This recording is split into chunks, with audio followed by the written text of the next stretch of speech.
Bonjour et bienvenue dans cette présentation de l'application Easy Garderie. Alors, on se trouve sur la page d'accueil. Ici, on a le répertoire des élèves et on peut accéder à toutes les informations qu'on a indiquées sur chaque élève. Donc ici, on a son âge, son niveau, date de naissance, l'adresse, le nom des parents, etc. À partir de cet écran, on peut aussi contacter directement les parents. Si on est sur un téléphone, on peut directement téléphoner au parent 1, lui envoyer un SMS, un email. Et ici, on a la même chose pour le parent numéro 2. Voilà, alors pour ce qui s'agit de consigner les départs de garderie ou les arrivées en garderie, tout ce qui concerne la garderie, en fait, ça va se trouver tout en bas ici, sur ces 4 icônes. Donc ici, il est 17h50. Donc l'icône qui s'affiche, c'est départ de garderie. S'il était 8h du matin, on aurait les arrivées. Donc ici, pour indiquer qu'un enfant part de garderie, je sélectionne simplement son nom dans la liste.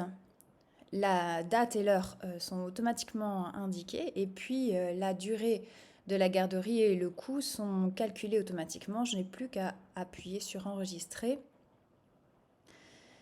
et attendre la synchronisation.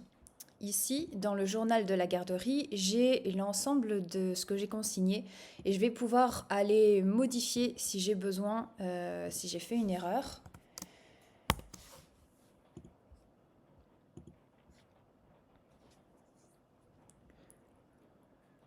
Et du coup, c'est bon.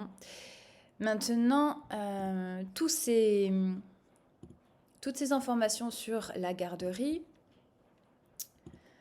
vont être consignées et puis à la fin de chaque mois, la facture va automatiquement être envoyée aux parents.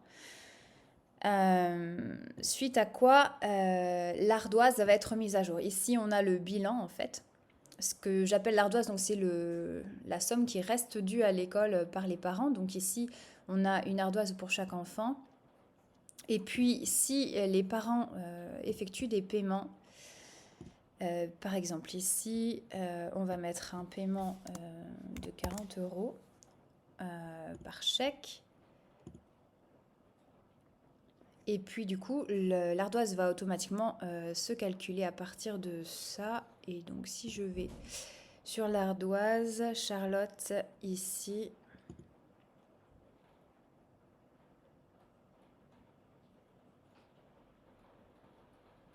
Alors, Charlotte. Ici, on voit qu'il ne reste plus que 4 € à payer. Voilà, alors rapidement, je vais vous montrer une facture anonymisée pour vous donner une petite idée de ce que ça donne, ce que reçoivent les parents. Alors voilà la facture.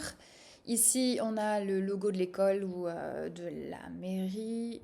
Ici, le nom de l'école, son adresse, etc. Ici, la famille de l'enfant et l'adresse, facture de garderie, le mois, l'année. Et puis, on a le total mensuel qui est indiqué, la date d'envoi, l'ardoise. Et tous les détails des présences en garderie sont ici avec le coût pour chaque journée. Et puis, on a aussi du coup des informations sur le calcul des frais de garderie, le paiement de la facture, etc. Voilà. Alors, retour dans l'application. Rapidement, ça peut fonctionner sur une tablette ou sur un smartphone, personnel ou professionnel. Et il y a de nombreuses fonctionnalités supplémentaires possibles, par exemple avoir des avertissements en cas d'anniversaire des enfants, générer des certificats de scolarité ou de radiation, gérer les inscriptions automatiquement pardon, à partir d'un formulaire en ligne, gérer les absences, je crois que c'est là par exemple, on sélectionne un enfant qui est absent, est-ce qu'on a été prévenu ou pas, et on enregistre. Ensuite, création des listes d'élèves par classe, suivi des paiements autres que pour les garderies, par exemple pour des sorties et autres fonctionnalités en fonction de vos besoins à la demande. Et je vais m'arrêter là pour maintenant. Je vous remercie de votre attention. N'hésitez pas si vous avez des questions.